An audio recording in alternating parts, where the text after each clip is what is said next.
UPI రాకతో life ఎంత సులభంగా మారిందో కదా. బస్ చిటికలో డబ్బులు ట్రాన్స్ఫర్, బిల్ పేమెంట్ చేయటం, కిరాణా కొట్టులో పేమెంట్. యూపీఐ ఈజీ, సేఫ్ మరియు ఇన్స్టెంట్. కానీ జాగ్రత్త, ఏది ఈజీగా కనిపిస్తుందో దాన్ని ఇంకా జాగ్రత్తగా పరిశీలించాలి. ఏదైనా యూపీఐ పేమెంట్ చేసే ముందు యూపీఐ సేఫ్టీ షీల్డ్ యొక్క సేఫ్టీ టిప్స్ ని గుర్తుంచుకోండి. యూపీఐ వాడటం ఎంత సులభమో దాన్ని సేఫ్ గా ఉంచడం కూడా అంతే సులభం. మొదటి మాట, ఎవరికైతే పేమెంట్ చేయాలో వారి యూపీఐ ఐడిని యాప్ లో వెరిఫై చేయండి. పేమెంట్ చేయడానికి ముందు యూపీఐ ఐడితో లింక్ అయి ఉన్న పేరు మీరు పేమెంట్ చేయవలసిన వారి పేరో కాదో చెక్ చేయండి. రెండో విషయం, ఇది యూపీఐ పిన్ పేజ్. గుర్తుపెట్టారా?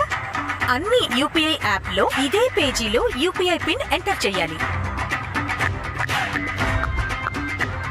గుర్తుపెట్టుకోండి, యూపీఐ పిన్ పేమెంట్ చేయడం కోసమే, పేమెంట్ రిసీవ్ చేసుకోవడానికి కాదు. పిన్ ఎంటర్ అంటే డబ్బులు కట్.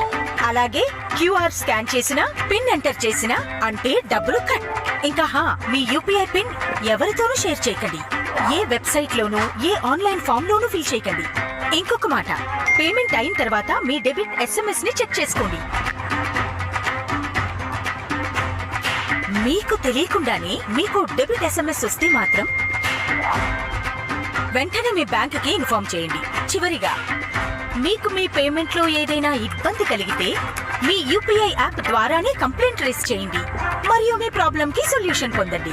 అక్కడ ఇక్కడ ఇంటర్నెట్ లో వేరే ఎవరితోనూ చెక్ చేయకండి. అర్థమైంది కదా?